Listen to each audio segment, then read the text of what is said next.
consulta? Sí. ¿Cuál es este taller? Se llama La Administración Pública bajo la lupa.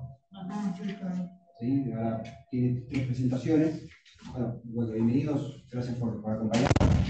Están presentes como a quienes están de manera virtual. Este panel se denomina La Administración Pública bajo la lupa, del relato al acto, y está compuesto por 3 presentaciones.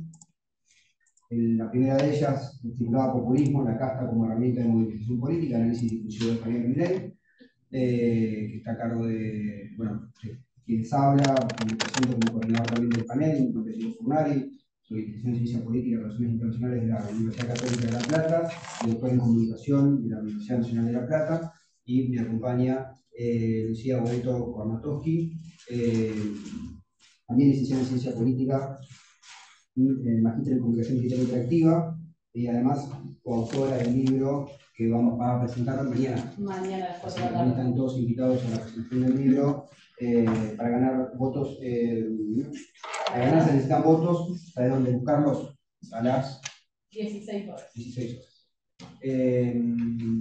Después tenemos un segundo panel, que se denomina, una segunda ponencia, perdón, estudio sobre la composición de la Administración Pública Nacional, a cargo de la licenciada Julieta Santilli, que nos acompaña de manera virtual.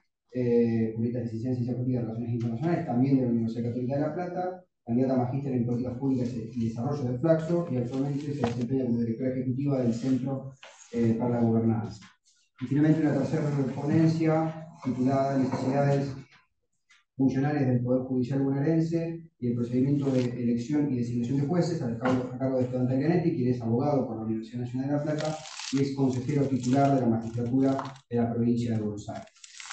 La idea del espacio que pensamos en el marco del Congreso fue traer algunas experiencias, algunos análisis respecto al rol del Estado, desde una primera posición que vamos a presentar a continuación, respecto de qué es lo que entiende el actual gobierno sobre el Consejo de Estado, entendiendo también que a todos nos generó cierta incertidumbre conocer algunos posicionamientos ideológicos respecto del Estado, de la administración pública, para luego presentar un caso de análisis del gobierno nacional en un área específica de desarrollo y luego un caso en la provincia de Buenos Aires. Vamos a disponer de entre 15 y 20 minutos para cada ponencia y luego de la misma un espacio de otros 15 o 20 minutos para preguntas y quien está a la distancia puede ir dejando también sus preguntas en el chat y luego las vamos a tomar. Así que bueno, vamos a comenzar si querés con la primera presentación.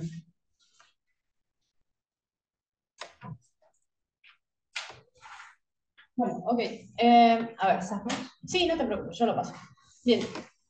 Como les contaba recién un poco Diego, nuestro trabajo se titula Populismo, la casta como herramienta de movilización política, análisis discursivos de Javier Milei. ¿Sí? ¿Cómo nace la idea de desarrollo de esta ponencia? Básicamente, uno de los grandes conceptos que ha venido atravesando la discusión política es claramente el concepto de casta. Entonces, lo vimos durante el periodo electoral, pero también lo seguimos viendo durante el gobierno de Javier Milei. Entonces, nuestra pregunta fue, bueno, ¿qué entendemos por casta? ¿Sí? La verdad que, fundamentalmente, uno de los disparadores es que de manera suscitada vemos en diferentes medios de comunicación esta idea de quién es la casta, quiénes representa la casta, quién paga el famoso ajuste que está realizando el gobierno nacional. ¿Sí? Entonces, como disparador inicial, les trajimos este pequeño video que si bien refiere de nuevo al periodo electoral y no es el periodo sobre el cual nosotros nos vamos a centrar, sí introduce un poco la relevancia del concepto a la hora del análisis. A ver, vos o yo, vos hablás del diálogo, del consenso, el diálogo de la unidad, de la convocatoria. ¿Sabés de qué se compone la casta? La casta se compone de los políticos ladrones, o los que hacen cosas en contra de la gente.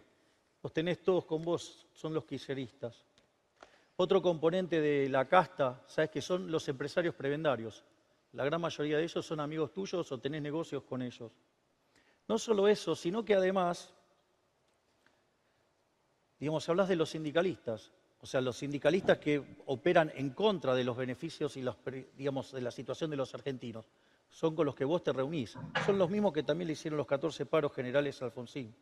No solo eso, sino que además tenés una fuerte injerencia en los medios, ¿sí?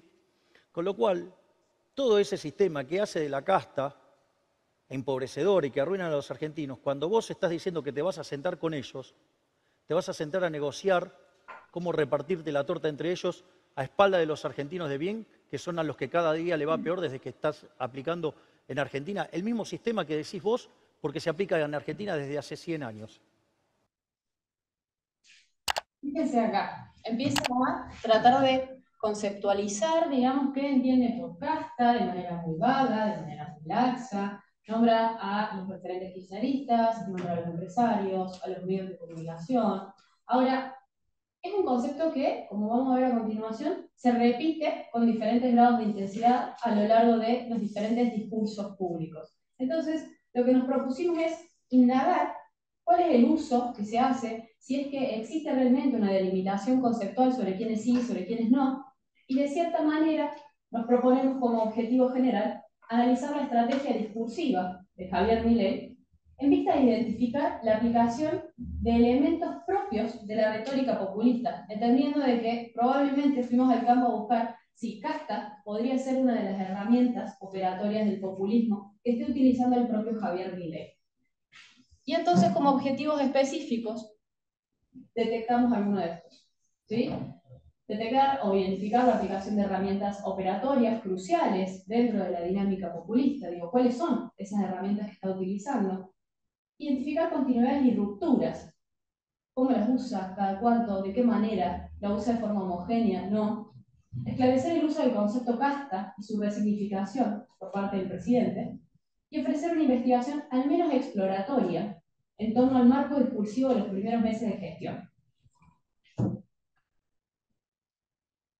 ¿Quieres contar un poquito del abordaje? Sí, lo que trabajamos fue fundamentalmente, decidimos tomar el periodo de gobierno, dejamos fuera la campaña electoral, aunque sí era un antecedente válido y era lo que en algún punto nos llamó un poco la atención también, pero todo encontrar unas contradicciones en el discurso y en las prácticas del presidente, y decidimos tomar desde el momento de su asunción hasta que, bueno, presentamos la ponencia. Y decidimos tomar dos corpus en particular, uno que tiene que ver con los discursos oficiales, 3 discursos significativos que dio desde su asunción. El primero de ellos justamente es el de la asunción, el segundo es la apertura de sesiones ordinarias del Congreso y el de la conmemoración por el 9 de julio, luego de la firma del Pacto de Mayo, tras declararse el Pacto de Mayo y la sanción de la ley de bases. Y luego tomamos también una serie de notas y entrevistas periodísticas que el presidente otorgó a diferentes medios de comunicación, en donde de alguna manera hacía alusión directa o indirecta al concepto de casta, y sobre todo tratar de identificar no solo la palabra casta o el concepto de casta, sino aquello que directa o indirectamente el presidente asociaba a ese concepto a partir de esa definición que inicialmente vimos. Entonces hicimos un recorte de 12 notas periodísticas en el mismo periodo, ¿no? Bueno, lógicamente en el marco teórico lo que empezamos a trabajar es qué entendíamos por populismo, ¿sí? Y en ese sentido tomamos una de las definiciones que utiliza Casullo cuando dice que en realidad no tiene que ver con una dimensión necesariamente económica, ¿sí? O de identificación de clases, es decir, no tiene que ver con el desarrollo de medidas tendientes a cooptar cierta parte del electorado, ¿sí? Que muchas veces se habla del famoso clientelismo, el derroche que se hace, sino que en realidad Casullo lo que va a plantear es que el populismo tiene que ver con una forma de ejercer el poder político, ¿sí? De hacer política. Entonces, a través de entender de esa manera el populismo, podemos ingresar a ver cómo opera, ¿sí? Javier Milei a través de estas herramientas. Entonces, ahí lo que vamos a hacer dentro del el populismo, Casullo lo que hace es identificar 4 vertientes. ¿Sí? Dice que en realidad el populismo se viene hablando mucho en los últimos años, hay diferentes vertientes, lo que se identifica es que hay 4 y sobre todo que no son contradictorias. Al contrario, en muchos casos sirve complementar estas vertientes de análisis y nosotros vamos a tomar 2 para ver puntualmente este caso. Nos interesa tomar, en primer lugar, la idea de la conformación de identidades, ¿sí? Y vamos a retomar autores fundamentalmente vinculados a la Clos, Mouffe, Carles, Panizza, Barros, ¿sí? Y la segunda vertiente asociada a la importancia de los relatos para la construcción populista. Entonces, así que el populismo se va a valer de 2 herramientas operatorias para hacer justamente uso de esta herramienta. Entonces, lo que va a decir es, ok, tenemos 2 herramientas, la primera está asociada a cómo se conforman las identidades. ¿Por qué? Porque, a ver, cuando nosotros veíamos el concepto casta, sucedía que buena parte de la población no se identificaba con la casta, ¿sí? Existía una noción vaga en torno a la existencia de ciertos privilegios, pero el problema era que nadie se terminaba de identificar como casta o como no casta, ¿sí? Existe una duda en torno a eso. Entonces, ¿para qué nos sirve prestar atención a los significantes vacíos de las cadenas que permiten la existencia de grupos que se van a denominar casta y grupos que se van a sentir no casta? Lo que observamos es lo siguiente. Básicamente la CLO y MUF lo que nos van a decir es que existen diferentes grupos, en muchos casos, en la mayoría de los casos heterogéneos, e incluso con intereses contrapuestos, que encuentran una sola demanda que los une, una sola cuestión que puede hacer construir una equivalencia entre ellos. Y es la oposición a un sistema, a un orden vigente, ¿sí? Entonces, frente a esa oposición, no solamente existe la sensación de que nos oponemos porque creemos que es una causa injusta, ¿sí? La percepción de justicia es clave como motor político, ¿para qué? Para el segundo paso, que tiene que ver con la conformación de una identidad. Es decir, nosotros, a partir de poder identificar que estamos viviendo una situación injusta, y ese nosotros bastante ambiguo, bastante laxo y bastante maleable, nos va a permitir oponernos a lo que consideramos que puede ser la casta, ¿sí? Entonces, frente a eso se conforma una identidad política que es la no casta. Ahora, ¿quiénes integran la no casta? ¿Quiénes integran la casta? Bueno, es parte de lo que nosotros venimos a trabajar hoy en este estudio exploratorio, ¿sí? Entonces, uno de los significantes vacíos de los cuales se está valiendo, lógicamente, el propio Javier Milei, es la casta, ¿sí? ¿Mediante qué? Mediante su uso de forma laxa, de forma vaga. Y lo más interesante es que, como vamos a ver a continuación, tiene que ver con que, fundamentalmente, su éxito radica en no establecer una totalidad sobre lo que significa o no significa la casta. Es decir, el éxito del uso de la casta como significante vacío está dado por su ambigüedad, ¿sí?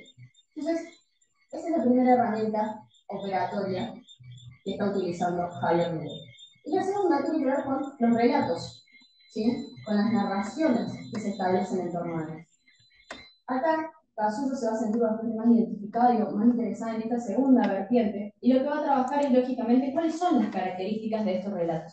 En mi juicio introduce una cuestión que es muy importante, donde va a decir, existe una estrecha vinculación entre el populismo y las crisis dentro de los estados, ¿sí? Es decir, en estados que son más propensos a caer en crisis o que incluso están transitando una crisis en términos sociales, en términos económicos, sucede de que se prestan, es una arena fértil para el desarrollo de discursos populistas, ¿sí? Entonces, donde vemos una baja calidad de la gestión, donde vemos desconfianza hacia las propias instituciones, donde vemos que crece la percepción de que los gobiernos solamente están trabajando para unas minorías y no para el conjunto social. Entonces, son condiciones que se dan y que en Argentina se han dado, además que se introduce un hiperpersonalismo, ¿sí? Propio de los regímenes presidencialistas, pero fuertemente notorio dentro de este gobierno. Digo, uno de los grandes interlocutores que vemos hoy del gobierno nacional es Javier Milei, ¿sí? Los ministros hablan en algunas ocasiones, pero fundamentalmente el gobierno pasa por lo que hace o deja de hacer el presidente.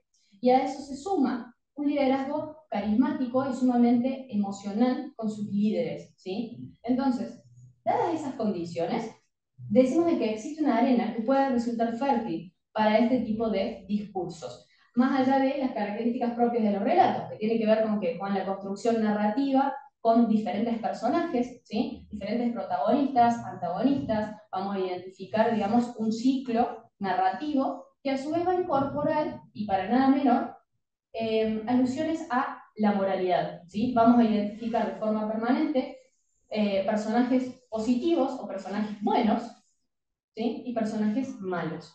Entonces, bajo este faro, digamos, de marco teórico, es que fuimos a ver qué era lo que sucedía en el campo. Y para eso trabajamos básicamente sobre el análisis del corpus.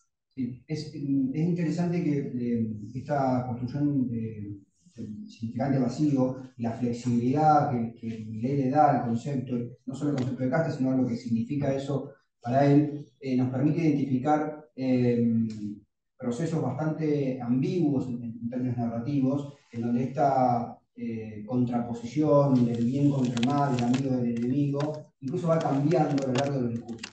No siempre el enemigo es el enemigo siempre, ni el amigo lo es siempre. Hay también una reconstrucción o una reconsideración del concepto de la política cuando al presidente le conviene que la política sea a favor suyo. No es lineal la interpretación o el significado que el presidente le quiere otorgar al concepto, y también es interesante ver cómo los discursos, la trama narrativa y el tono de los discursos va cambiando de acuerdo a los contextos políticos en los que el oficialismo se encuentra. Entonces, cuando fuimos a analizar los discursos, encontramos primero que hay como una lógica de construcción narrativa bastante similar en cada uno de ellos. Hay siempre un apartado técnico, económico, que es un poco la metida del propio presidente por formación académica. Lo encontramos en todos los discursos. Encontramos también siempre una referencia al pasado, a la herencia o a la situación del Estado que él encuentra. Y hay siempre también un cierre un tanto mesiánico, bíblico, heroico, moral, en donde incluso hasta él se compara con ciertas figuras bíblicas en esta construcción del liderazgo, en donde él considera que es el único capaz de salvar a la Argentina de la crisis y demás, ¿no? Entonces eso es claramente, en los términos que lo plantea Casullo, una característica de una construcción populista del liderazgo y de la narrativa populista en términos de movilización política. Lo que nos encontramos en el primer discurso, que es el discurso de Asunción, es que no menciona la palabra casta. Entendemos también que no hizo falta mencionarla porque su gesto respecto de cómo dio el discurso, en dónde lo dio de espaldas al Congreso era bastante significativo, pero no encontramos demasiadas referencias, sí algunas referencias. Nosotros lo que hicimos fue trabajar con algunas palabras clave que nos parecían vinculadas al tema y una clasificación respecto de si esa referencia era en términos positivos o negativos.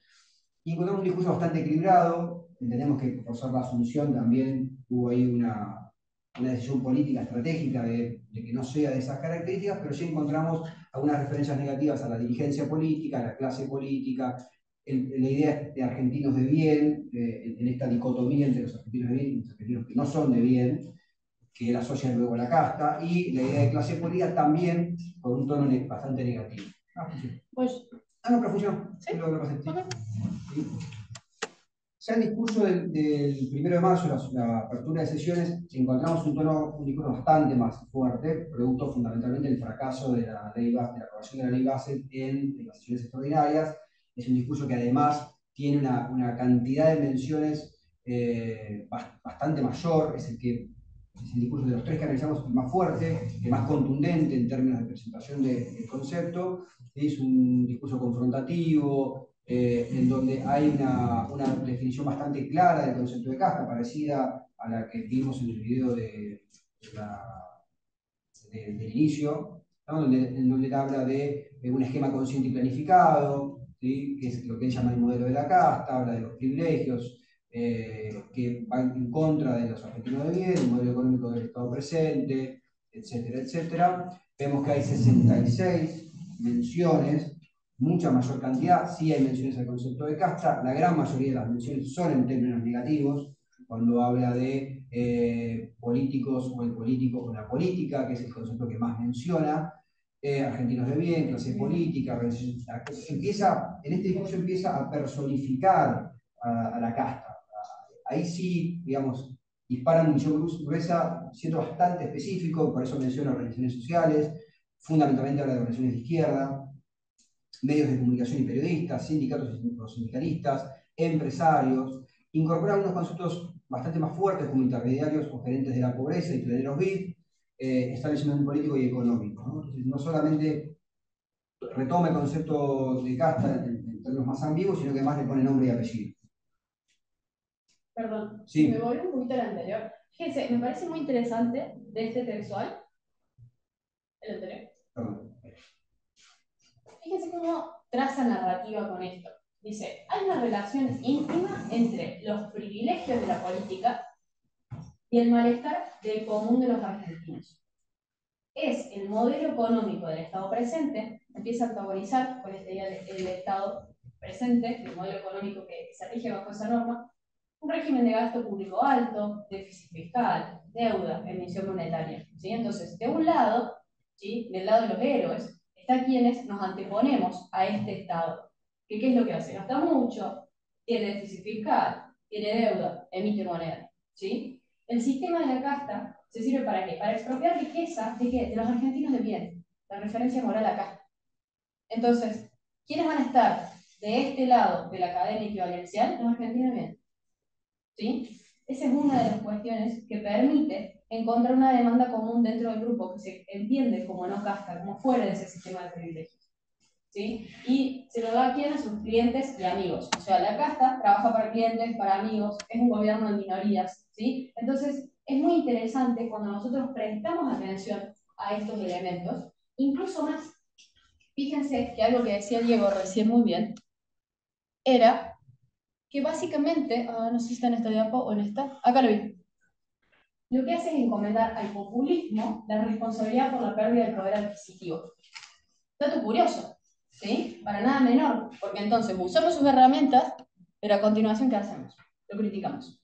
Y para avanzar, porque nos quedan 4 minutos, el último discurso es un discurso de vuelta en donde vuelve a ser un poco más moderado, producto de la aprobación de la ley base cercenada, pero en donde claramente vuelve a construcción, digamos, amigo enemigo con el kirchnerismo, vuelve a apuntar, pero esto es interesante, acá si bien hay mención a empresarios e incluso a la clase política, hay menciones positivas en esta idea de incorporar luego de la firma de la ley bases, o de la aprobación de la ley bases, de incorporar a los empresarios, esta idea de, bueno, las puertas del cielo están abiertas y reciben a quien quieran abrazar las ideas de la libertad. Bueno, hay muchas menciones a la idea del empresariado, pero de ese empresariado que va a estar del lado positivo de la cadena de valor que propone el propio presidente. Es como que utiliza para una y otra forma lo que... Exacto. O sea, iguales conceptos para lograr lo que él quiere. Por eso es el significante vacío. Claro. Al ser tan ambiguo. Esa es la idea del significante vacío. Y es lo que utiliza como estrategia, digamos, para llegar a esa masificación, para la identificación. Técnicamente serían los teóricos vinculados a la corriente del populismo dirían de que la dispersión lingüística es la condición de efectividad del significante vacío. En tanto y en cuanto no existe una definición taxativa, va a seguir teniendo, digamos, una propensión al éxito, si pudiéramos plantearlo en esos términos. Y rápidamente, porque así damos lugar a las conclusiones, sí, no pasa nada. En las notas previas vemos lo mismo, incluso suele ser bastante más duro, creo que porque además muchas de esas notas son con periodistas o con medios bastante afines o simpáticos con el gobierno, entonces en las notas sí es mucho más tajante en cuanto al concepto de casta y la identificación de quiénes forman parte de esa casta. Y para mencionar algunas conclusiones muy rápidas, efectivamente vemos muchas herramientas de la retórica populista, del mito populista y del significante vacío, en donde se presume rápidamente esta idea de la redención, de la lucha del bien y el mal, de la posición bíblica o heroica, digamos, de la figura del presidente, y la referencia a la casta como cómplice, ¿no? A la política, a los empresarios, digamos, y lo que nos parece muy importante es esta cuestión de la flexibilidad y ambigüedad que él le sigue dando al concepto de casta, más allá que, insisto, la define. En muchas ocasiones define. Lo que pasa es que en otras ocasiones, a quienes incluyó dentro del concepto de casta, luego los excluye cuando les resulta necesario o conveniente. Así que, bueno, esas fueron un poco algunas conclusiones. ¿No?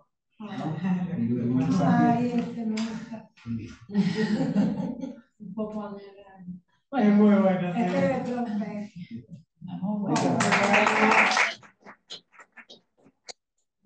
¿Hicieron ustedes un artículo como para el Congreso, para la compilación? Sí. O sea que lo podemos ver ahí. Sí, va a estar completo en la publicación. De todas maneras, tienen nuestro dato de contacto acá. Si les interesa leer el trabajo, los invitamos a que nos escriban por alguno de estos medios y se los enviamos. Bueno. Sí, justo les quería preguntar eso. Gracias. Genial. No, Bueno, gracias a ustedes. No, bueno, gracias. Sí, por favor. Ahora sí, vamos a darle el espacio a Julieta. Juli, fíjate si podés compartir pantalla.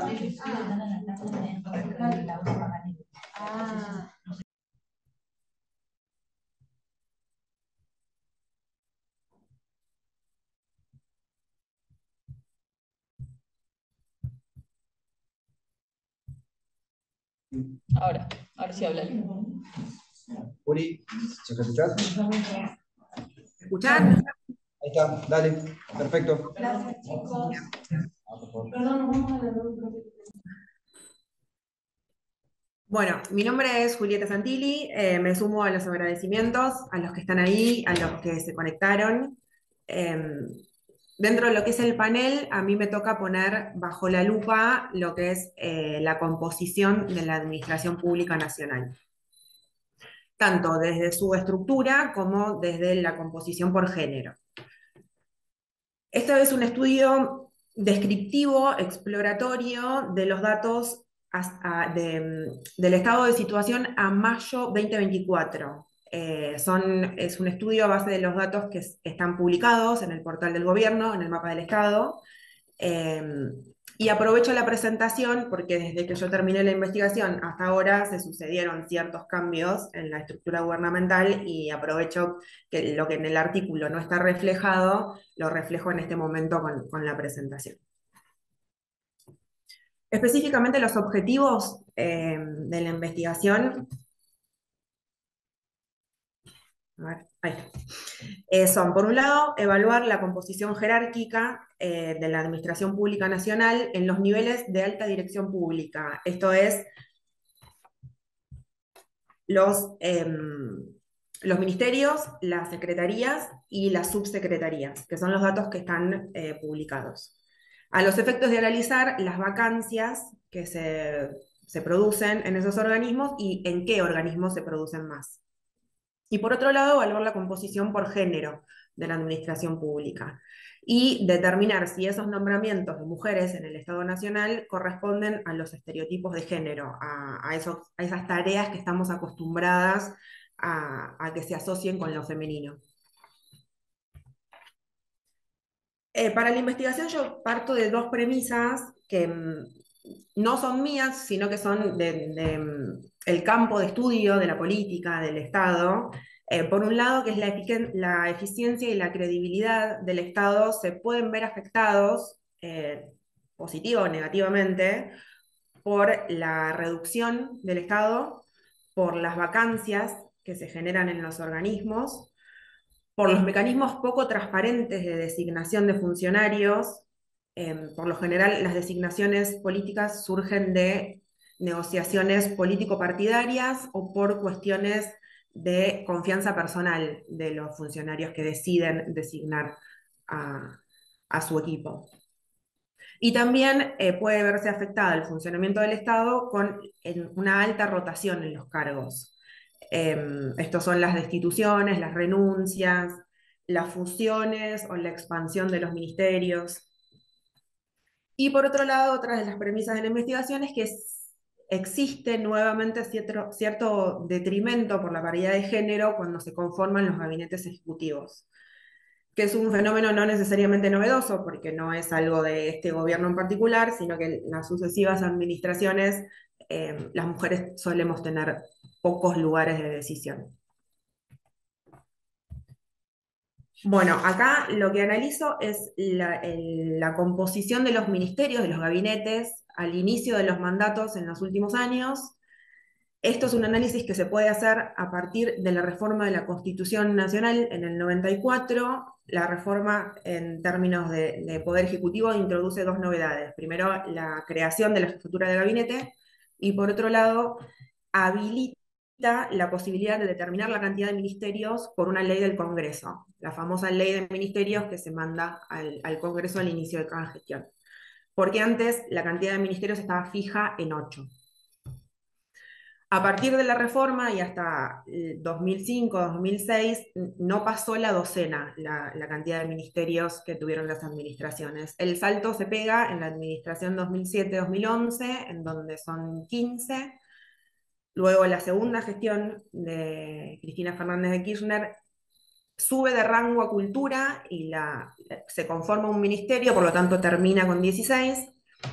Mauricio Macri sube el número de ministerios a 21, pero con la ley de emergencia después de la crisis de 2018 se reducen esos ministerios casi a la mitad, termina con 11.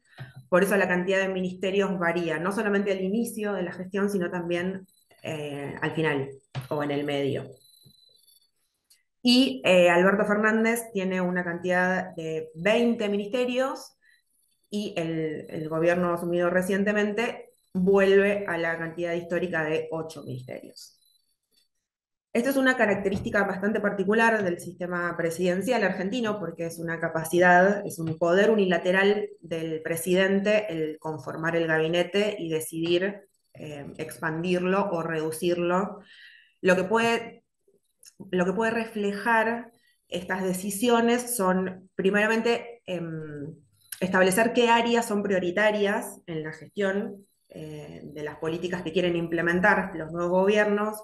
Por otro lado, pueden reflejar cuestiones ideológicas, por ejemplo, como analizamos en lo que es el discurso de Milei y también en la práctica. Él tiene como esa concepción, citando a Oxlack, por ejemplo, del Estado mínimo, ¿no? Ese mito del Estado mínimo, que el Estado tiene que guardarse las funciones que impliquen exclusivamente guardar el orden y la seguridad de la ciudadanía. El resto de las funciones pueden ser suplidas por los estados subnacionales o los privados. O también puede representar una herramienta del gobierno para mejorar procesos y generar la eficiencia. Hay gobiernos que consideran que una mayor cantidad de ministerios genera eficacia y hay otros que no. Este cuadro es específicamente un comparativo en la administración anterior y la nueva, de 2023. La cantidad de ministerios se redujeron en un 60%. La característica que tuvo la administración de Alberto Fernández fue que tuvo mucho ministerio transversal.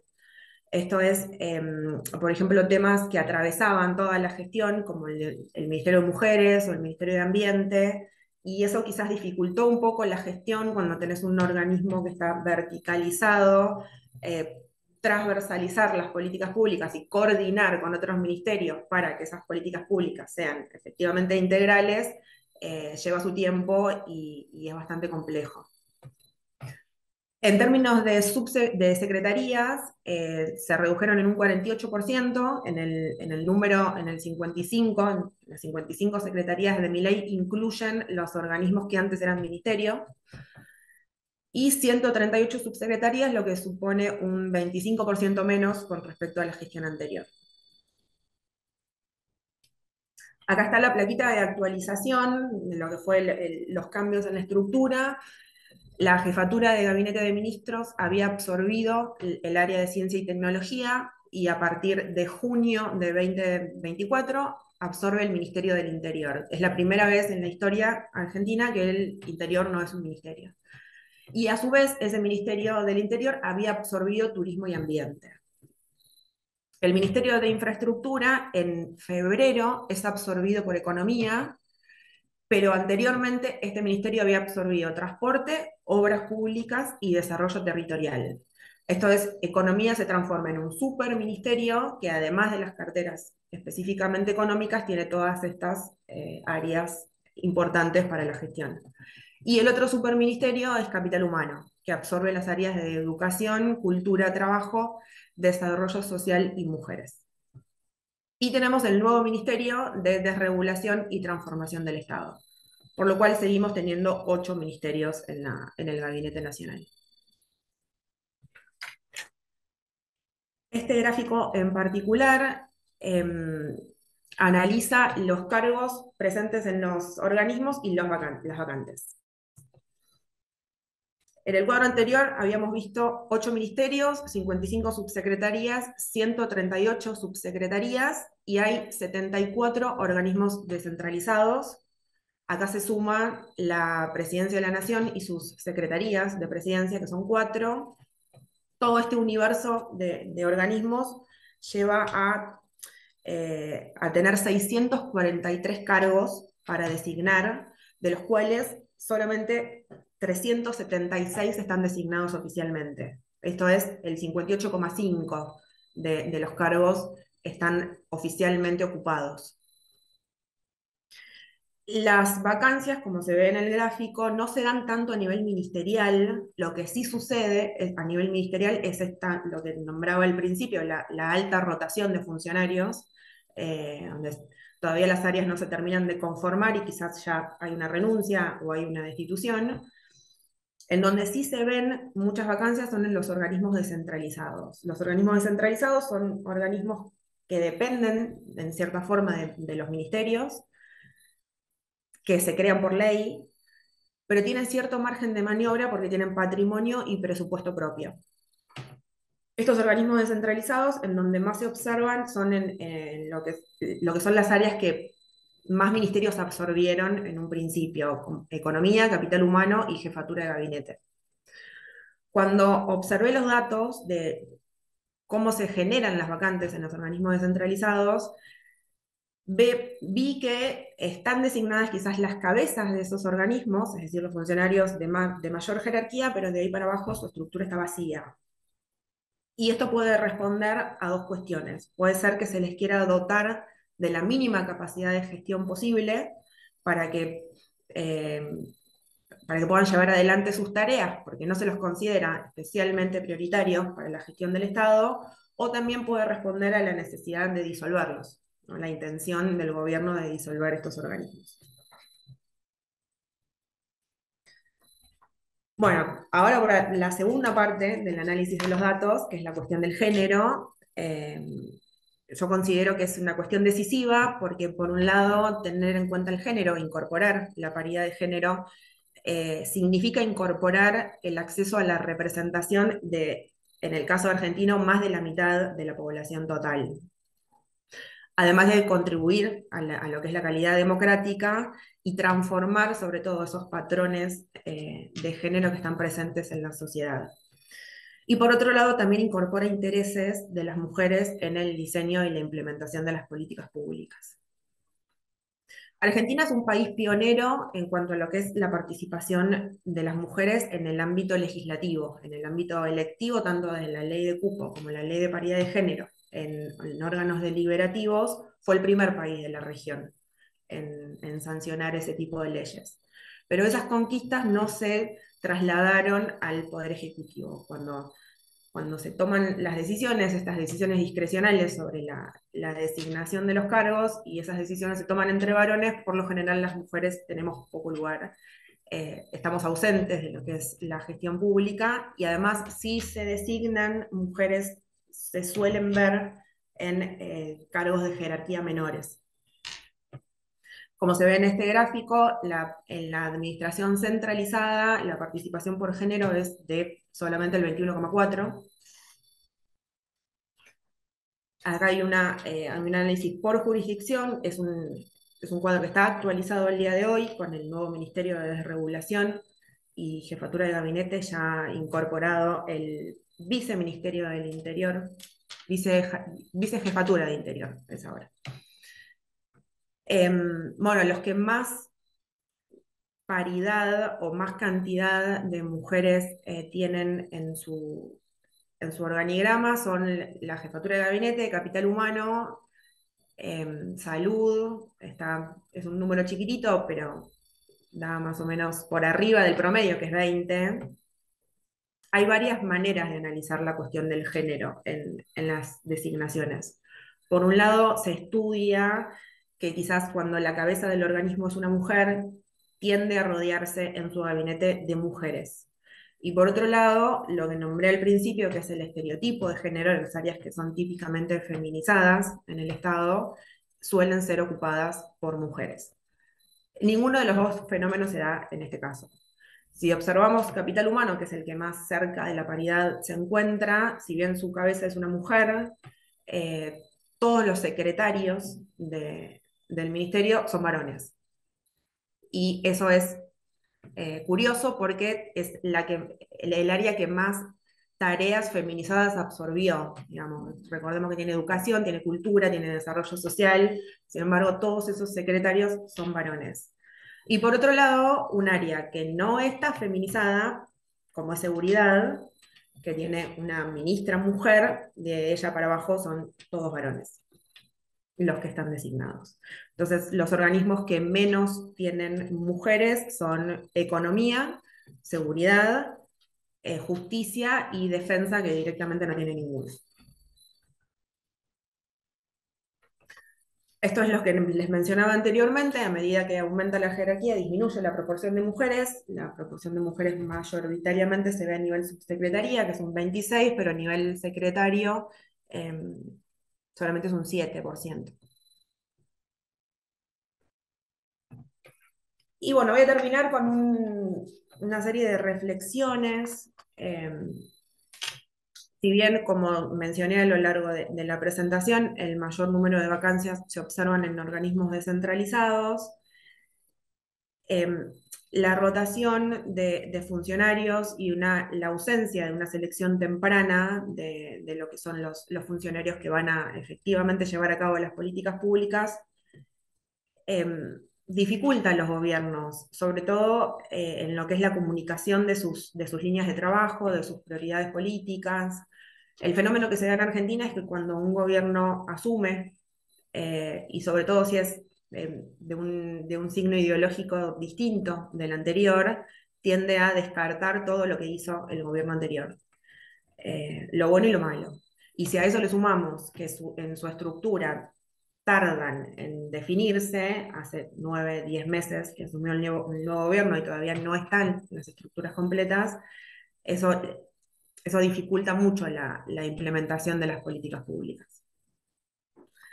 Después otra reflexión es sobre los cargos de conducción política, que siguen siendo efectivamente resultado de negociaciones entre varones, porque ese techo de cristal que representa a las mujeres sigue siendo difícil de superar cuando se trata de organismos en donde no hay elecciones, ¿no? Donde no hay una ley que los obligue. Y por otro lado, es una placa de conclusiones, pero también podrían enmarcarse dentro de lo que son reflexiones.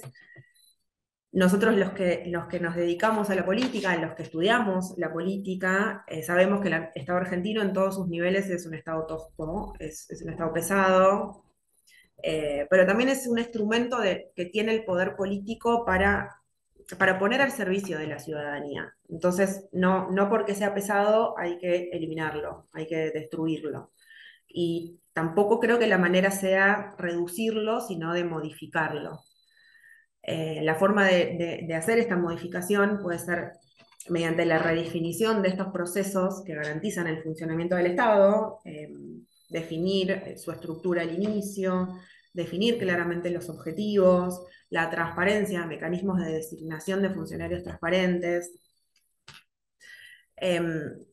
No sé si se puede, dentro de los objetivos de la investigación, era evaluar la capacidad del Estado. Me parece que es muy pronto para 10 meses de gobierno para evaluar si con esta estructura efectivamente se va a lograr una eficacia mejor en el funcionamiento. Será materia de una investigación más adelante.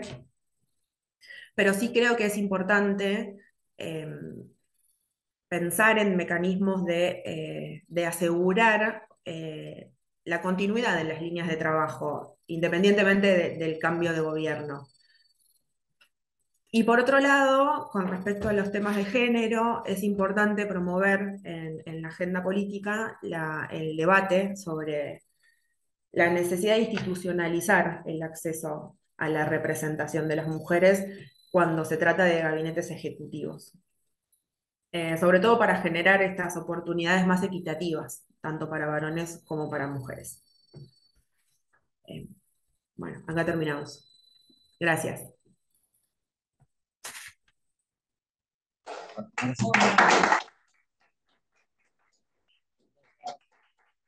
Gracias, Julieta. Cuando puedas dejar de compartir y le damos el espacio a Esteban para que pueda compartir pantalla.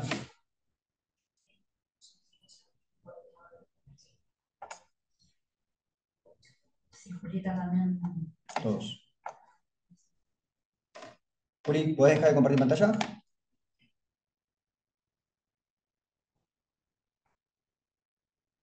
Ahí está. Esteban, bueno, cuando vos quieras. Sí.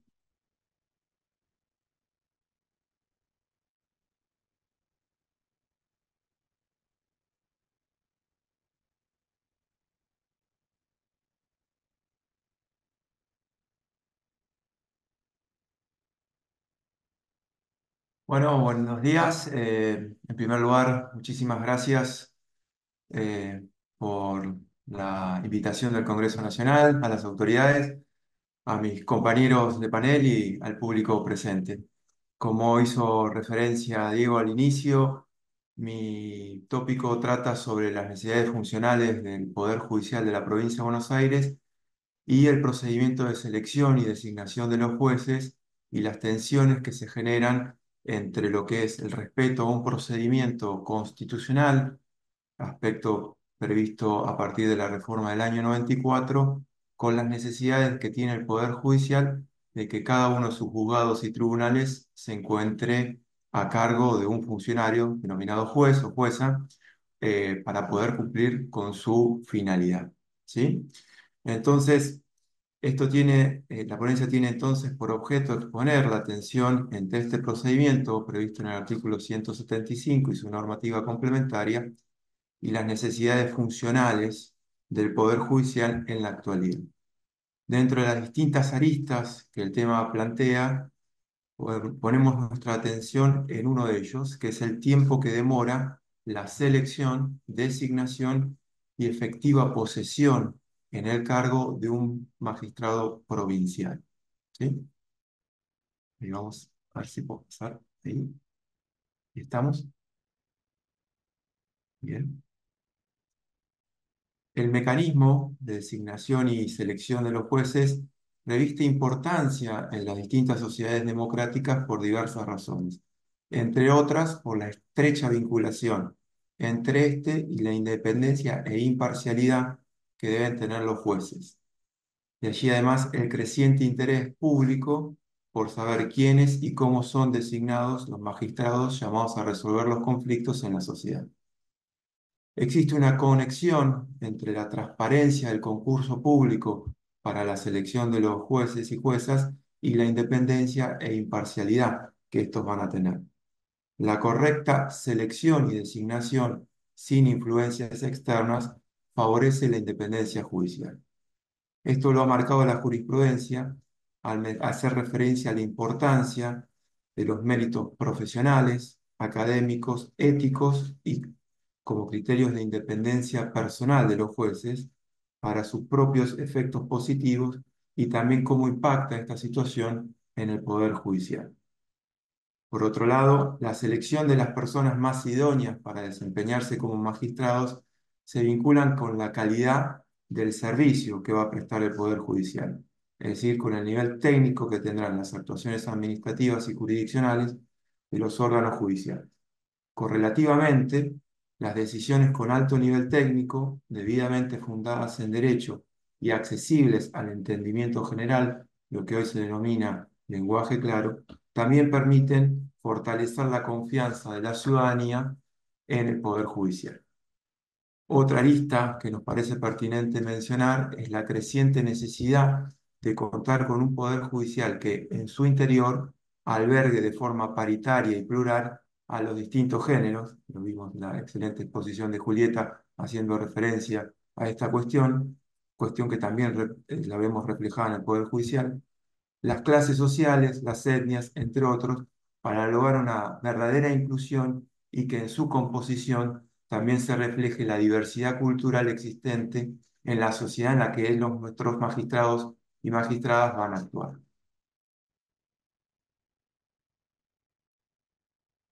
Vamos a hacer ahora referencia a las dificultades en el plano técnico y práctico que estas cuestiones tienen en cuanto a la selección. El procedimiento de selección y designación de jueces plantea una serie de desafíos para que el sistema pueda dar respuesta en tiempo y forma a estas necesidades del Poder Judicial, es decir, de contar que cada juzgado y cada tribunal cuente con su titular. Esto no debe perderse de vista, si bien es cierto que la elección no debe ser tomada como un acto mecánico, atento a la importancia social que implica tener jueces probos, ello debe ser matizado con la satisfacción de las necesidades funcionales a las que hacíamos referencia del Poder Judicial. En el mecanismo de selección y designación de los jueces provinciales coexisten elementos técnicos que se dan en el concurso público y elementos políticos que se dan con la elección del Poder Ejecutivo y con el consentimiento del Senado. Es decir, el concurso público es una etapa más dentro del engranaje constitucional que no define la cuestión, sino que requiere la conformidad política de los concursantes seleccionados. Así, la anuencia técnica y política generan el nombramiento. Esta situación, como la unión de estos dos elementos puros, nos permite demostrar que los tiempos se alongan para su designación. Si tomamos el sistema netamente político, puro político del sistema federal norteamericano, la elección es inmediata. Genera la vacante, el Poder Ejecutivo, el presidente de los Estados Unidos puede inmediatamente designar con la anuencia del Senado. Por otro lado, en el otro extremo, el puramente técnico, una vez que se realiza el concurso público, quien obtiene el primer lugar accede al cargo, por lo cual en ambas situaciones la, la elección es casi inmediata, ¿sí? En cambio, en el nuestro es una combinación de ambos, lo que a los efectos de nuestra explicación nos permite aseverar que prolonga los plazos y términos, como vamos a ver a continuación. Por otro lado, atendiendo a la necesidad de contar con el consentimiento de la Cámara de Senadores en las designaciones, las elecciones provinciales inciden directamente en el proceso. En efecto, cuando la conformación política partidaria de la Cámara de Senadores condiciona la aprobación de los pliegos remitidos por el Poder Ejecutivo, de allí que es predecible suponer que ante un recinto de mayoría opositora, la anuencia senatorial podrá demorarse o bien estancarse. Esto es lo que se dio en un periodo del gobierno de la gobernadora Vidal y en parte en los primeros años del gobernador Kicillof. Ello además puede acarrear una variable no deseada, la negociación de las designaciones entre los bloques políticos mayoritarios y las dificultades que ello podría conllevar en términos de idoneidad e independencia de los electos. Por otro lado, las dimensiones que tiene el Poder Judicial de la provincia de Buenos Aires son otro elemento a ponderar. Allí, como para tener algunos datos presentes, la extensión territorial cercana a 307.000 kilómetros cuadrados y una cantidad de habitantes cercana a los 17.523.000 habitantes conforme el censo del año 2022. Ello conlleva la necesidad de contar con un número elevado de juzgados y tribunales para dar satisfacción a la obligación constitucional de administrar justicia. Consecuentemente, y lo que aquí importa, esto acarrea que el Consejo de la Magistratura debe realizar una cantidad significativa de concursos anuales para dar satisfacción a las vacancias que se generan por renuncia, cese o por destitución, junto con los nuevos cargos que se generan en el Poder Judicial.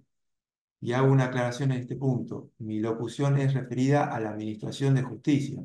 Debemos recordar que el Consejo de la Magistratura también tiene a su cargo y todo el proceso, ¿no?, de designación de los miembros del Ministerio Público, los defensores o fiscales. Por lo cual estamos hablando de una parte, por lo cual el volumen es mucho más importante. Por otro lado, quería hacer mención a la falta de respuesta en tiempo y forma. ¿Qué ocurre cuando no logra el sistema designar y poner en funciones a jueces y juezas? Lo que produce es dos figuras principalmente. Uno es el de la subrogancia, esto es que un juez o jueza designada tiene a su cargo otro juez o forma parte de otro tribunal. Y esto conlleva consecuencias no solo para el judiciable, que se le alonga, se le prolonga, se le dilata su proceso, sino también que esto repercute interna y externamente. Internamente, porque el juez pasa o la jueza pasa a tener dos juzgados, es decir, tiene que dictar en el mismo tiempo un número de sentencias que obviamente por cuestiones humanas no puede mantener los dos juzgados en el mismo nivel. Por otro lado, los funcionarios también, como el resto del personal, se ve con mayor cantidad de tareas. Por otro lado, como lo sabemos, los que nos gusta la administración, sabemos que a mayor cantidad de tareas hay una mayor probabilidad de error. Toda esta circunstancia repercute externamente en los judiciales, como les decía. Entonces, esta situación también tiene una cuestión en cuanto a su afectación en la calidad de justicia. Otra de las variables que tenemos a disposición es el cuerpo de magistrados suplentes de la provincia de Buenos Aires, que es una herramienta de gran valor y versátil que permite, sin violar la garantía constitucional del juez natural, poder ir moviendo a ese juez dentro de los departamentos judiciales para poder suplir esta ausencia de un titular de un juzgado o tribunal. Pero esto también requiere, por las propias cuestiones, que se cumpla el procedimiento de selección de los jueces, por lo cual también ellos están dentro del artículo 175 de nuestra Constitución. Y esto no podemos ignorarlo porque es otra de las formas que tenemos para el Poder Judicial poder dar respuesta, atento a la imposibilidad, en términos generales, de poder cerrar o un tribunal o un juzgado. Esto no es posible, la actividad tiene que ser permanente, razón que son estas las herramientas. Dicho esto, entonces vamos brevemente a mencionar las etapas que tiene un proceso de selección y designación. La primera, como hacemos referencia, en el Consejo de la Magistratura. Allí se evalúan 4 cuestiones: los antecedentes personales y académicos, un examen oral, un examen escrito y una entrevista, ¿sí? A grandes rasgos. De las personas concursantes, el Consejo de la Magistratura, por el voto positivo de 2/3 de sus miembros titulares, escoge la terna. Luego aparece la primera intervención. No me detengo en el procedimiento, que es muy detallado por cuestiones de tiempo, pero estos son los elementos centrales. La primera intervención del Poder Ejecutivo aparece entonces con esta terna. Tiene el margen de actuación delimitado, no puede moverse de esta terna, por eso la terna es vinculante, y de estos 3 elige a un candidato o candidata. Luego aparece la etapa del acuerdo del Senado, en donde el Senado interviene, primero su comisión de asuntos constitucionales, y luego pasa al Pleno y se vota afirmativa o negativamente a ese pliego. Suponiendo que el pliego logró la aprobación, pasa a una etapa en donde el Poder Ejecutivo designa, mediante decreto, al juez o jueza para actuar en un determinado juzgado o tribunal. Y finalmente hay una etapa que yo siempre menciono, porque no suele estar en los libros o en los textos, es que hay un delay entre que se publica el decreto del gobernador o gobernadora designando a una persona y la efectiva puesta en funcionamiento. Se suele creer que esto es inmediato, pero no, puesto que la persona tiene que cumplir con una serie de requisitos y la Corte ha tomado la instancia del juramento como una etapa de control. Así, por ejemplo, ha suspendido la jura y posesión del cargo cuando algún candidato en el intervalo entre su designación por decreto y la jura fue sujeto a un proceso penal. Ante esa circunstancia, se para, lo suspende, con las consecuencias que vimos de un juzgado que continúa sin su titular. ¿Sí? Sentado ello, vamos brevemente a mostrar a estas cuestiones sobre la situación en la cual se encuentra el Poder Judicial de la provincia de Buenos Aires en la Administración de Justicia en lo que respecta a las vacantes en los cargos de magistrado en cualquiera de sus niveles al 31 de diciembre de 2023, con el objeto de ubicar nuestro estudio en un contexto. En primer lugar, voy a mencionar el acuerdo 4043, porque esto es la propia voz de la Corte, quien, en oportunidad de modificar el régimen de subrogancia en lo referido al procedimiento de pago, señaló en uno de estos considerandos del acuerdo 4043 lo siguiente, que me permito, por lo transparente del concepto, mencionarles. Y dice así: que la actual situación extraordinaria, con 250 vacantes de magistrados en todos los fueros de la jurisdicción de Administración de Justicia, genera mayor dedicación a quienes deben responsabilizarse por tiempo prolongado de la atención de los organismos que se encuentran acéfalos a causa de la jubilación, renuncia, licencia, suspensión o fallecimiento de sus titulares. Fíjense, esto lo dijo en el 2021, con 250 vacantes. Esto mismo lo replicó en un considerando con semejante redacción en el Acuerdo 4129 en el 2023. Dicho esto, miremos aquí la situación al 31/12 del 23. Esto fue una investigación que hice relevando todos los organismos jurisdiccionales, que alcanzó el número de 950 en la provincia de Buenos Aires. Vincúlenlo con los datos que les mencionaba respecto a la extensión territorial y a la cantidad de órganos jurisdiccionales. Esto nos pone en primer lugar por arriba de los órganos federales y por arriba del resto de provincia y ciudad de Buenos Aires. Tenemos entonces que 1.402 serían los jueces y juezas que necesitamos para tener la plena capacidad operativa de los órganos jurisdiccionales, y tenemos, relevé, que son 316 las vacancias. Esto implica que el 22,53% del total se encontraba vacante a 31 de diciembre de 2023. Con estos datos podemos señalar que verdaderamente el Poder Judicial de la Provincia de Buenos Aires se encuentra en una situación de criticidad con un elevado número de vacantes, ¿sí?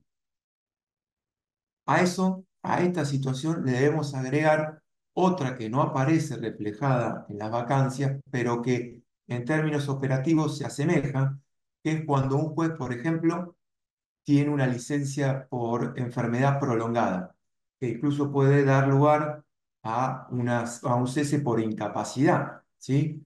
Que son cuando lamentablemente se lo afecta con alguna enfermedad compleja. Y además debemos mencionar a aquellos jueces que pueden estar suspendidos por el procedimiento de remoción que en la provincia de Buenos Aires no lo lleva adelante el Consejo de la Magistratura, sino un órgano constitucional previsto en su artículo 182, que es el jurado de enjuiciamiento. Entonces, a las vacantes puras, ¿sí? 3 minutos para que vayan cerrando. Bien.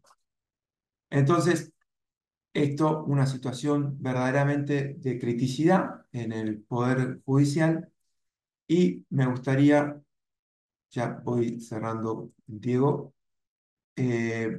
estos datos, me gustaría poner en relevancia estas cuestiones. ¿Qué producción tuvo todo este engranaje procedimental? Bueno, en el 2021, 54 jueces tomaron posesión. En el 2022, solo 4 años. Y habiendo relevado punta a punta el procedimiento, en el 2021, estos 54 jueces, su procedimiento en promedio llevó 1.659 días corridos. Esto es más de 4 años, ¿sí? De punta a punta. Inicio del proceso en el Consejo de la Magistratura, cura y posesión del juez o jueza. En el 2022 esto llevó a 2.282, esto es aproximadamente 6 años y 2 meses. Podemos entonces, con estos datos, sin pretender considerar que esto es globalmente así, no se logró cubrir en estos periodos las vacantes necesarias para compensar los ceses. Dicho esto, entonces vamos a nuestras propuestas rápidamente. Con respecto al Consejo de la Magistratura, mayor descentralización funcional y territorial. Hoy el Consejo de la Magistratura solo funciona en la Ciudad de La Plata, lo cual nos pone a los platenses en una situación de ventaja comparativa con otros colegas que se encuentran en otros departamentos judiciales. En segundo lugar, el uso de tecnología. Esto nos va a permitir tomar exámenes en forma simultánea en todos los departamentos judiciales y no dar esta ventaja que tenemos los platenses por tener nuestro órgano en la ciudad. Por otro lado, para hacer más eficaz y eficiente los tiempos, necesitamos aumentar nuestros consejeros académicos, que estos son los encargados de corregir los exámenes, ¿sí? Y esto es necesario que además tengan dedicación exclusiva, porque si no, no podemos lograr que el mismo académico que corrige y es juez, o es académico y está en el sector privado, pueda responder en tiempo y forma, teniendo en cuenta las necesidades funcionales del Poder Judicial. Por otro lado, la reducción del plazo en la elección de la terna. Se abre un periodo, una vez que se concluye y se ubican los candidatos y candidatas en un orden de prelación, hoy tiene 30 días el Consejo, prorrogable por otros 3. Nuestra idea es que con 30 días es suficiente porque estamos en un concurso público donde las calificaciones hablan por sí mismas y hay un orden de prelación en función de las calificaciones que uno tuvo.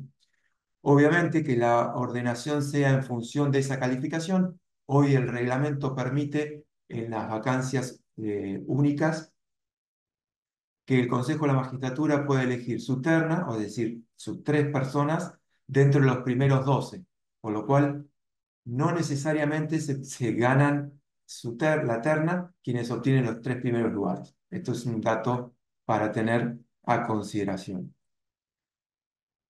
Por otro lado, con respecto al Senado, el reglamento prevé en su artículo 193 120 días para hacerlo esto. Creemos que se puede reducir a 75 días, teniendo en cuenta, una vez más, la importancia que tiene que estén en las necesidades funcionales del Poder Judicial satisfechas.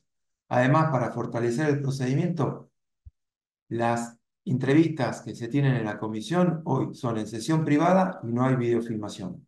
Creemos que estas tienen que ser videofilmadas, puestas a disposición de la comunidad y permitir una instancia de participación ciudadana, tanto en el Ejecutivo como en el Senado, para que la ciudadanía pueda eventualmente presentar alguna objeción con respecto a nuestros candidatos y candidatas.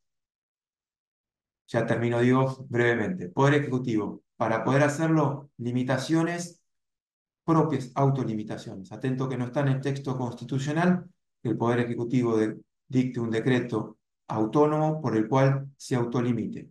30 días una vez que recibe la terna del Consejo de la Magistratura. Si el Poder Ejecutivo no lo hace, la consecuencia es que quien mejor obtuvo calificación, el que mejor calificación obtuvo de la terna, automáticamente sea el pliego que se envíe al Senado. Y por otro lado, cuando vuelve el pliego aprobado del Senado, nosotros decimos que también tiene que haber una autolimitación de 30 días, porque no hay ninguna razón de peso para que se dilate el decreto, puesto que en la gran mayoría, les diría que más del 90%, el mismo gobernador o gobernadora que envía el pliego al Senado es la que tiene a su cargo la designación, por lo cual no hay razones de peso para que se dilate esta cuestión. Y finalmente, en cuanto a todos los involucrados, a los sujetos involucrados, es decir, al Consejo, al Poder Judicial, al Senado y al Poder Ejecutivo, establecer, atento que no lo prevé la Constitución, a través de un convenio, una instancia formal para planificar y seguir las necesidades del Poder Judicial y las designaciones. Porque esto nos va a permitir tener una visión estratégica en la cual se coordinen las acciones y se maximicen los recursos, de tal manera que lleguen al final, es decir, a la designación, aquellos que el Poder Judicial, en función de un mapa judicial, tenga como prioritarios y no que sea la política la que determine cuáles son los cargos que están prioritarios por otro. ¿Sí? Bueno, perdón por lo largo de la locución, le agradezco mucho, muchas gracias por el tiempo. Gracias, Esteban. Bueno, tenemos 5 minutos para alguna pregunta de quienes estén acompañándonos por Zoom o nos acompañan de forma presencial, así que aprovechamos, no sé si hay algo en el chat. No, no, es simplemente un comentario. Bueno, insisto, si alguien quiere, de los que están acompañándonos por Zoom, abra el micrófono directamente y consulte a cualquiera de los panelistas. ¿Puedo yo? Sí, bueno, arrancamos con también. Bueno, gracias. Le quería preguntar a Julieta, Julieta, ¿no? Sí. Me pareció interesante porque la primera exposición, ¿no?, sobre la casta y cómo también se visibiliza el Estado, se corresponde, o sea, que lo discursivo después se corresponde con lo material, ¿no?, con el achicamiento de ministerios, cargos vacantes sin cubrir, ¿no?, porque a veces lo discursivo va por un lado. Ayer justo en un panel que coordinaba Del Bosco, María Eugenia Coutinho también hizo una referencia a las estructuras de nación, y miraba en la gestión de Macri como el discurso era de achique, pero no se reflejaba eso en lo material. Acá vemos que el discurso se refleja también con lo material. Eso en primer lugar que me pareció interesante. Y le quería preguntar a Julieta si esta cuestión de, digamos, la perspectiva de género en cargos, o sea, la perspectiva de género y poder, o el techo de cristal, o que también se le llama, ella lo ha estudiado en otras gestiones para ver, ¿no?, si este 78,6 de varones en cargos jerárquicos contra el 21,4, creo que si no copié mal, es muy diferente a como era antes o implica un retroceso importante. Hola, bueno, yo no te veo, así que voy a hablar directamente de la cámara. Bueno, gracias por la pregunta. En realidad, en todo lo que tenga que ver con el poder ejecutivo, nunca se logró la paridad absoluta. Este número del 21,4 no es raro, no es novedoso. De hecho, han habido menos. Incluso el mismo gobierno que vota la ley de paridad, que es en el 2016, que si bien es una ley que se vino negociando con anterioridad, pero se logra que efectivamente el Congreso la sancione en el año 2016, se podría decir que tenía como una cierta perspectiva de género, porque justamente el cargo, uno de los cargos más importantes, que es el de la gobernación de la provincia de Buenos Aires, habían puesto una candidata mujer. Después en la conformación del gabinete no se reflejó.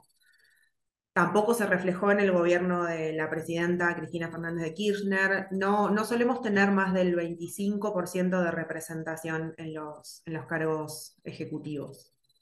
No tengo los números en este momento a mano, pero te puedo asegurar que no es más del 25%, específicamente en esa área.